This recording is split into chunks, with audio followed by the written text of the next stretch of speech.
तो जरासंध के ऊपर भगवान ने 17 बार आक्रमण किया।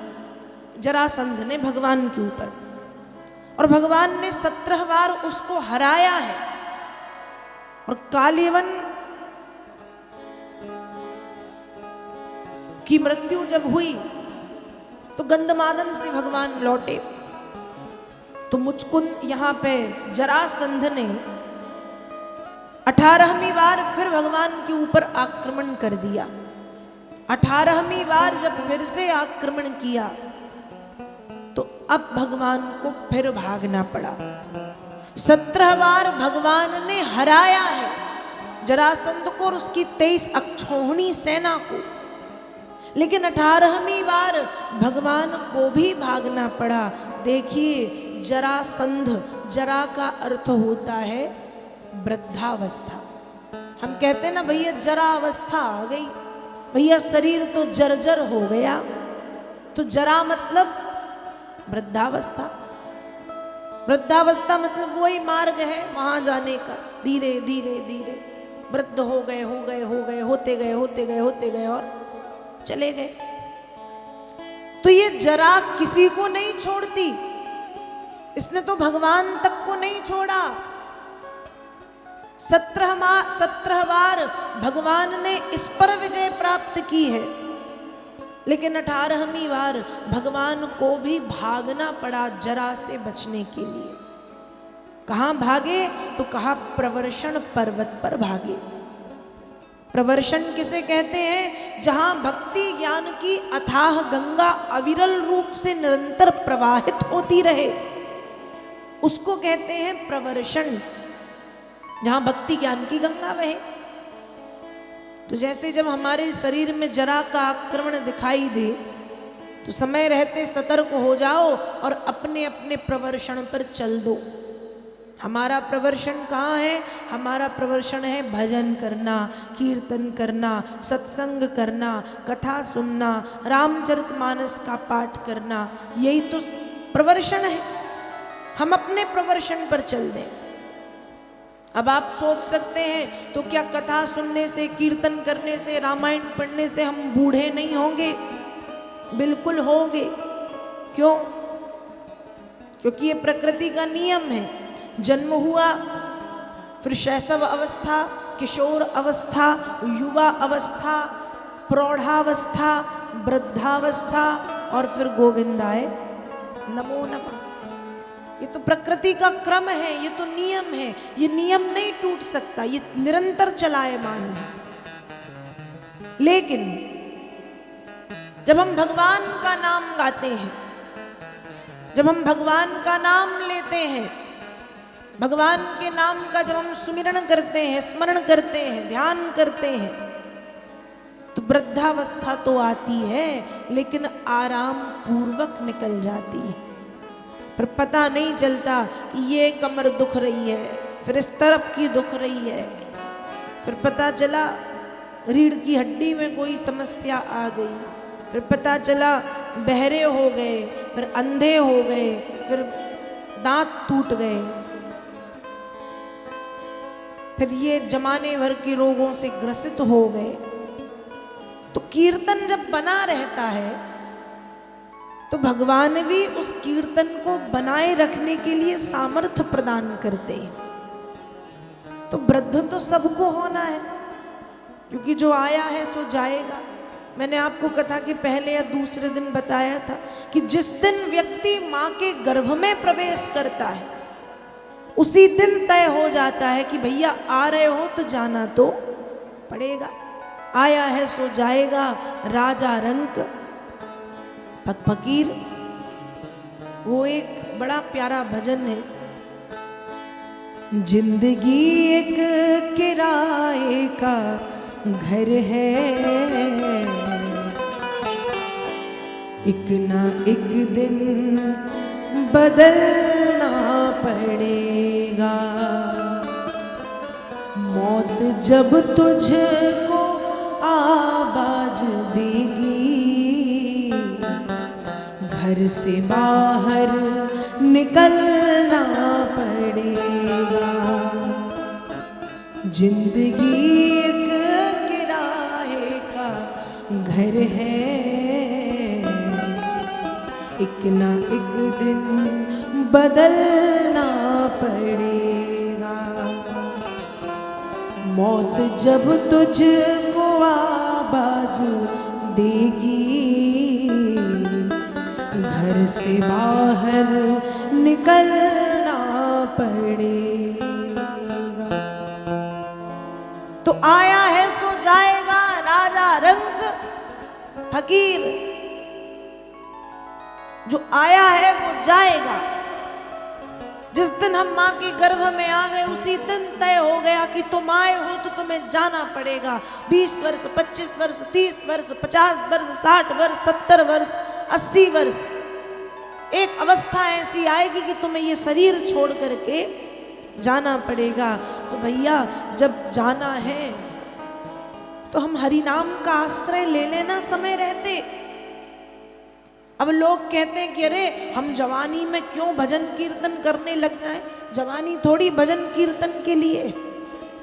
तो भैया कब करोगे, बुढ़ापे का भी तो भरोसा नहीं है, आ रहा है या नहीं। कई लोग तो ऐसे 20 ही साल में निकल जाते हैं, कई 25 में, कई 30 में, कई 50 में, कई 40 में। अब हमने योजना बनाई बस 60 साल के हो जाएं तो हम भजन करने लगेंगे, और मान लो 60 साल के पहले ही निकल गए, 60 साल के पहले ही राम नाम सत्य है, सत्य बोलो मुक्ति है हो गया, तो क्या करोगे।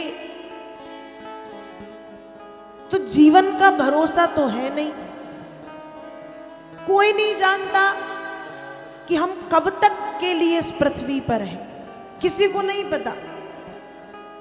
इसलिए समय रहते हम समय का सदुपयोग करना सीखें, और भैया थोड़ा थोड़ा वो जोड़ने लगे जो साथ जाना है।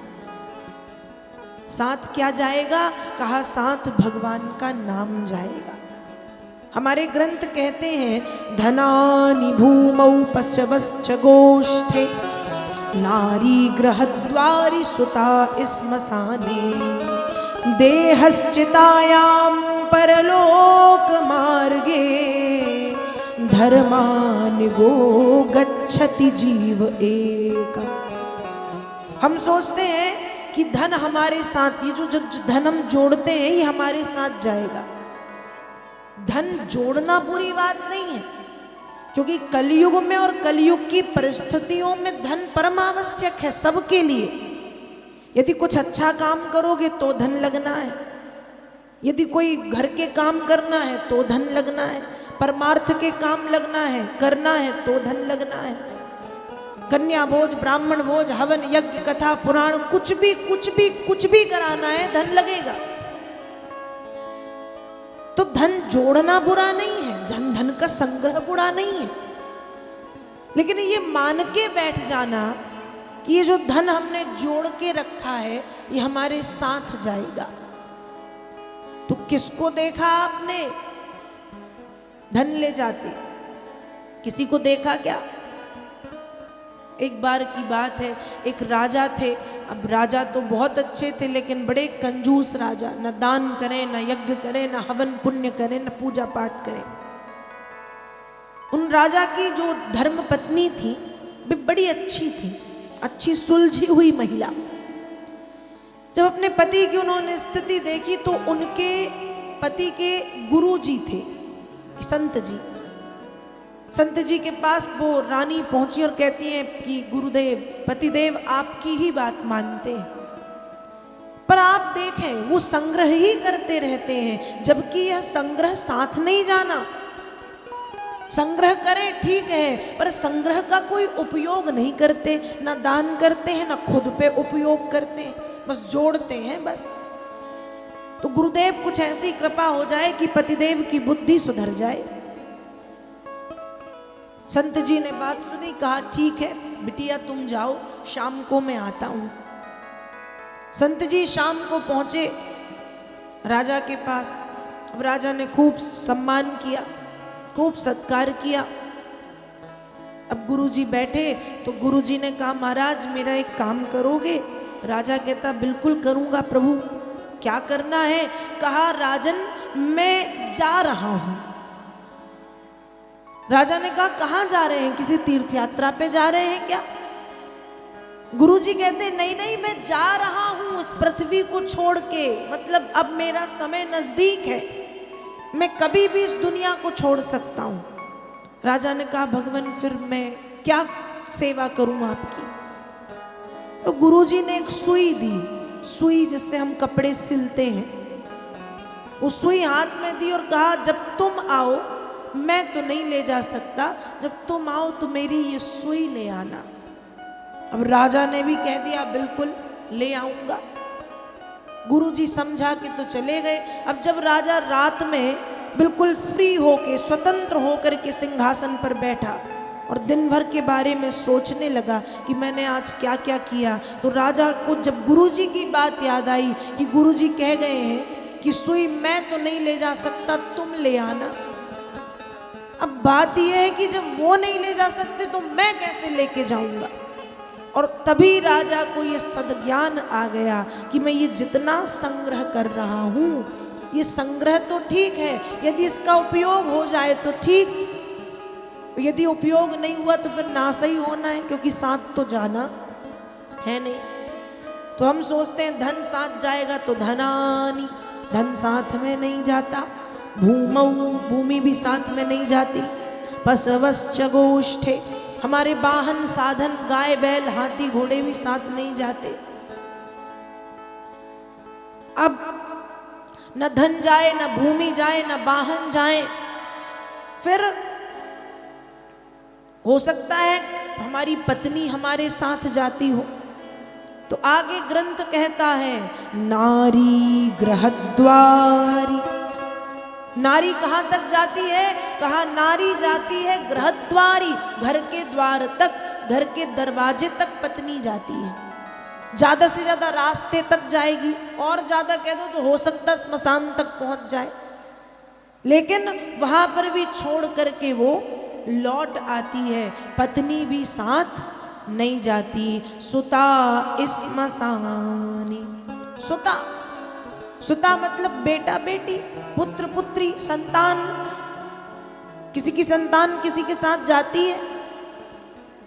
लोग सोचते चलो धन नहीं गया, भूमि नहीं गई, वाहन नहीं गए, पत्नी नहीं गई, हो सकता है मेरा लाल, मेरी लाली, जिसको हम खूब लाड़ प्यार करते हैं, सिर पे चढ़ा के रखते हैं, वो बेटा बिटिया हमारे साथ जाए। तो क्या साथ जाते हैं?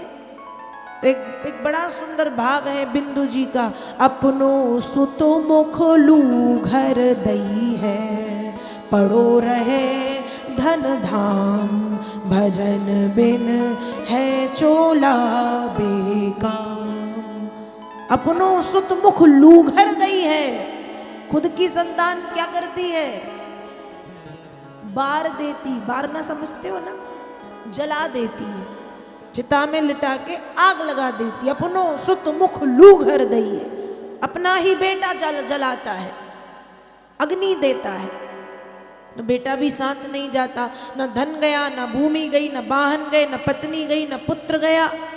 फिर अब हम सोचने लगे चलो ये नहीं गए तो देहस, हमारा ये शरीर जिसको हम खूब संभाल के सजा के रखते हैं, ये शरीर कहूँ चला जाए साथ में, तो शरीर साथ जाता है। आप कहोगे जाता तो है, यही तो मरता है, तभी तो जाते हैं। तो देह जाता है, कहाँ? देहश्चितायाम, देह कहाँ तक जाता है? कहा चितायाम, देह चिता तक। देह कहाँ तक जाता है? चिता तक। अब 80-90 किलो के शरीर को जब जलाया जाता है तो 90-100 किलो का ये शरीर जल भुंज के एक लोटे में आ जाता है। आ जाता है ना?